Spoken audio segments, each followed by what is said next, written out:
tem uma farmácia, tem um responsável técnico. Você tem uma empresa, tem um responsável técnico. Você tem um supermercado, tem um responsável técnico. Por que as propriedades não têm o seu responsável técnico? Né? Então, é uma das indicações de que as unidades produtoras têm o seu responsável técnico. Aí nós vamos lá, nós temos aí 5 milhões de propriedades no Brasil, né? Desses 5 milhões de propriedades no Brasil, 500 mil são de grandes e médias propriedades, né? Essas grandes e médias propriedades teriam condições de ter o seu responsável técnico, né? Contratado, né? Ou com um regime exclusivo de atuação naquela propriedade, ou de um pool de propriedades, um grupo de propriedades naquele município, naquela região, naquela microbacia, e estaria ali aquele engenheiro responsável, pagando a sua ART e tendo responsabilidade técnica para aquelas propriedades. Os outros 4 milhões e meio, que são pequenos produtores da chamada agricultura familiar, ainda teria que entrar a questão da extensão pública de qualidade, que é um direito constitucional do produtor de alimentos, né? Aí teria toda a questão da recontratação de profissionais, né? E que o Jorge falou que houve um desmonte e que a gente precisa recuperar essa extensão rural para poder termos as unidades produtoras de alimentos com responsáveis técnicos pagos pelo Estado, né? Aqui, uma das recomendações do professor Ricardo foi que ele diz aqui que se apresentem um número de propriedades no Estado e quem são os responsáveis técnicos por essas propriedades, né? O tamanho. Então, para vocês imaginam, aqui no Estado nós temos 45 mil propriedades rurais. Nós não temos, no Serviço de Extensão Rural, 150 agrônomos, né? Como é que nós podemos ser responsável técnico de uma quantidade enorme de propriedades com tão poucos profissionais? E o que se deixa nós estarrecidos é que foi feito um programa de demissão voluntária no Serviço de Extensão Rural, onde foram dispensados muitos engenheiros agrônomos e foram contratados pouquíssimos, né? E o que se colocou é que iríamos incentivando aquele profissional que já tinha trabalhado para poder se aposentar, para poder abrir espaço de contratar novos profissionais, e, por surpresa nossa, contratou muito mais técnico de nível médio do que engenheiro agrônomo e engenheiro florestal. Então, nós, em vez de avançarmos nesse aspecto, a gente teve um decréscimo na qualidade do serviço que deve ser prestado. Então, uma recomendação é a questão, primeira, das propriedades terem um responsável técnico. Outra questão indicada pelos nossos colegas é a autonomia técnica e a autoridade do profissional. Se nós somos os profissionais, né, que estudamos, que temos a responsabilidade técnica, que pagamos o nosso conselho, que pagamos a anotação de responsabilidade técnica, que estamos responsáveis por aquela indicação, por que nós não temos autonomia de estar prescrevendo uma receita agronômica dizendo, olha, produtor, você usa esse produto nessa fase da cultura, depois usa aquele produto na fase da cultura e trabalha esse aqui junto com aquele, o outro, para poder aumentar a eficiência, aumentando o período de carência e essa coisa toda, né? Porque hoje em dia o profissional está restrito ao que está escrito na bula, né? Nós não temos mais autonomia de prescrever um produto que não está indicado para aquela cultura, para combater aqueles agentes patógenos. Quer dizer, então nós não temos autonomia. Temos a responsabilidade técnica e não temos autonomia. Isso não é aceitável. A gente não pode aceitar, enquanto profissional, que as multinacionais, através das suas bulas, dos seus remédios, estão nos restringindo a indicação. E ao produto dele.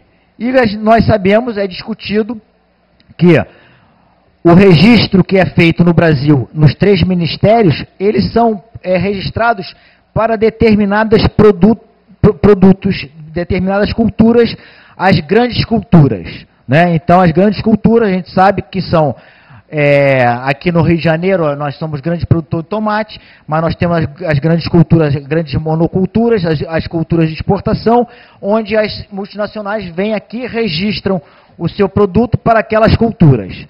E as pequenas culturas ficam completamente desamparadas dos produtos. Então, eu, como profissional, extensionista rural, não posso prescrever um agrotóxico que eu sei que é eficiente para aquele determinado patógeno, naquela determinada cultura, mas que não tem o registro, porque não foi de interesse comercial e econômico das multinacionais para registrar para aquelas culturas menores, né? E aí, eu, como não tenho autonomia técnica, não posso receitar. Então, aí o produtor vê a sua cultura ameaçada, sabe que aquele produto é eficiente porque a gente tem várias culturas que são da mesma família, né? E que os agrotóxicos são eficientes para aquele patógeno, lançam mão daquele produto, pulverizam, aí vem o programa de acompanhamento de risco do agrotóxico, que é um programa que a gente tem que tirar o chapéu, e na análise laboratorial percebe, identifica que tem um produto que está dentro do nível aceitável, mas que não é indicado para aquela cultura, então aquela amostra ela é insatisfeita. Aí entra no relatório de que tem tantos por cento de produtos contaminados por produtos não indicados para aquela cultura. Então isso confunde a sociedade. Então essa questão da gente ampliar, abrir o leque, onde a gente, dentro da área agronômica, a gente chama de minor crops, né? Que é um termo aí importado, quer dizer, são as menores culturas, né? Então, nós defendemos que o profissional tenha a sua autonomia para poder estar indicando aquele produto. Também a gente defende a questão da capacitação, capacitação e treinamento, tanto do produtor rural, responsável pela sua cultura, às vezes o pequeno produtor, agricultor familiar, mas o produtor do agronegócio também, o trabalhador, aqueles do transporte. A gente tem que treinar a cadeia como um todo, do transporte dos agrotóxicos. Você transportar agrotóxicos, você tem que ter treinamento especial. Armazenamento dos agrotóxicos tem que ter treinamento especial. Então, nós temos que ter treinamentos, né? O próprio descarte tem que ter treinamentos, então a gente tem que estar percebendo que o treinamento vai minorar e muito a contaminação ambiental, a contaminação humana, e vamos estar contribuindo para avançar ao lidar com esse produto, que é um produto químico, que é altamente perigoso, mas que é um produto que ele tem que ser utilizado, bem utilizado, porque nós não podemos também não utilizar o desenvolvimento da ciência agronômica e diminuir a competitividade do nosso produtor em relação aos outros países que competem com a produção brasileira nos mercados internacionais. Então a gente não pode estar aqui abominando o agrotóxico, dizendo assim, não vamos mais usar agrotóxico, porque isso é inadmissível a curto prazo. Nós temos que estar entrando num programa firme de substituição de agrotóxicos, daqueles agrotóxicos que são proibido nos outros países, principalmente nos países de origem, que são consumidos aqui no Brasil. Quer dizer, eles mandam o que não presta, mandam para cá, e o que não mandam para cá, às vezes chegam nos nossos produtores por contrabando, né? A gente sabe disso. Inclusive está aqui na proposta do professor Ricardo que as fronteiras têm que ser vigiadas, que as barreiras têm que ser erguidas para poder estar barrando o contrabando de agrotóxico, né? Que são proibidos nos outros países e são utilizados aqui. E nós sabemos que a química, aí está o nosso colega, chefe da divisão técnica especializada em química, que nós temos moléculas hoje em dia de última geração que usa pouquíssima concentração, são quantidades diminutas, que são moléculas que elas se degradam, que você pode usar para defender a sua cultura e que não vai trazer, como assim, vamos dizer assim, dano à saúde humana, porque são moléculas que elas vão estar se decompondo, né, e podem estar sendo utilizadas agora por profissionais habilitados, que conheçam do assunto, por produtores esclarecidos, por pessoas que utilizam treinadas, né? E com o seu descarte das suas embalagens direcionados e com a observação dos períodos de carência, né?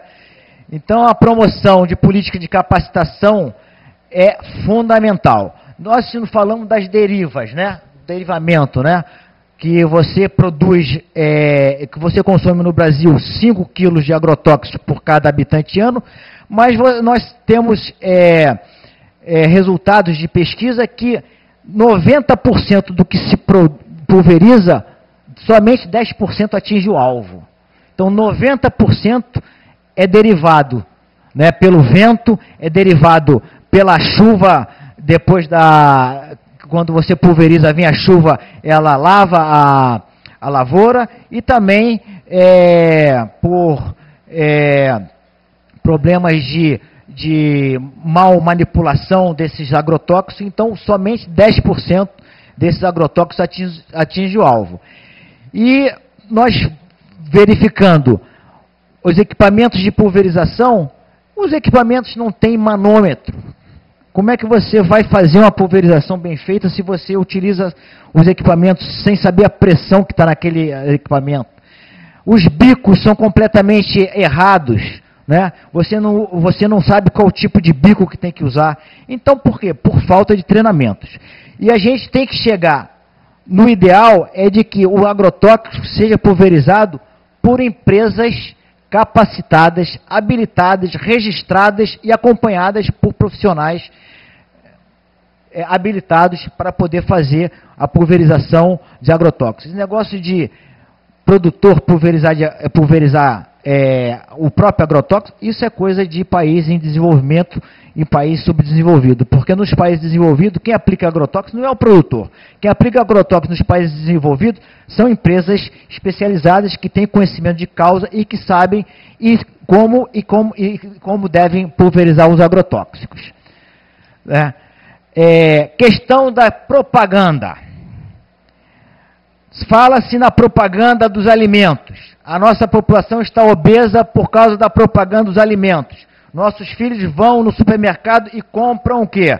Aquilo que não presta por causa da propaganda. Mesma coisa nos estados de grande expressão da produção agrícola, né? Você vai nos estados do sul, vai nos estados do centro-oeste, liga a televisão lá, você vai lá ver propaganda de agrotóxico, né? Então está induzindo o produtor a comprar aquele agrotóxico daquela firma. E nós, agrônomos, a gente entende que isso é um exercício ilegal da profissão, porque não pode estar pela televisão você induzindo o produtor a comprar o agrotóxico, né? A promoção dos agrotóxicos tem que ser feito como é feito na saúde humana, na medicina, né? Você recebe as promoções, o médico recebe as promoções quando vai ao Congresso. Não tem propaganda de remédio na televisão. E aí você vai nesses outros estados, repetindo, onde tem expressiva produção agropecuária, e você está vendo a propaganda na televisão. Então nós consideramos exercício ilegal da profissão. E nós também achamos que temos que ter uma proposta de adequar o tamanho da embalagem. Você vai comprar um agrotóxico, você só tem um agrotóxico 1 litro, 1 quilo, 5 litros, 20 litros. Você tem que ter também o agrotóxico em menor quantidade, em menores embalagens. Até porque o agrotóxico tem prazo de validade. E você usa hoje em dia pequenas concentrações, né? E falar em agrotóxico, o agrotóxico, pasmem, o agrotóxico ele é isento de COFINS, ele é isento de PIS, de PASEP, ele tem um ICMS diferenciado. Agrotóxico tem que ser caro. Esse negócio de agrotóxico barato, isento de IPI. Como é que vai ser isento de IPI agrotóxico? As empresas são multinacionais, são transnacionais, são isentas do Imposto Nacional de Produto Industrializado. Então ela não paga para produzir agrotóxico no país. Vende o agrotóxico barato. O produtor compra induzido. Aplica mal porque não tem assistência técnica. Envenena o seu produto, envenena a população fica doente, tem câncer e vai para o hospital. E tratar de câncer é caro. Então você tem o custo público em cima disso aí, quer dizer, a gente não arrecada e a gente gasta. Quer dizer, isso é um absurdo. Por isso que agora os agrônomos e os florestais estão junto com os médicos, estão junto com o Instituto Nacional do Câncer. Por quê? Porque a conta do câncer está grande. É caro combater câncer. E o câncer está vindo através da alimentação. Porque a alimentação está envenenada, por quê? Porque o agrônomo não tem autonomia em receitar, o agrônomo e o florestal só pode indicar aquilo que está na bula, só pode indicar aquilo que está registrado por interesse das empresas, né? Pois é, isso qualquer um pode fazer, entendeu? Então, a gente está numa situação de caso de polícia. Agora, como é que nós vamos enquadrar esse pessoal? Né?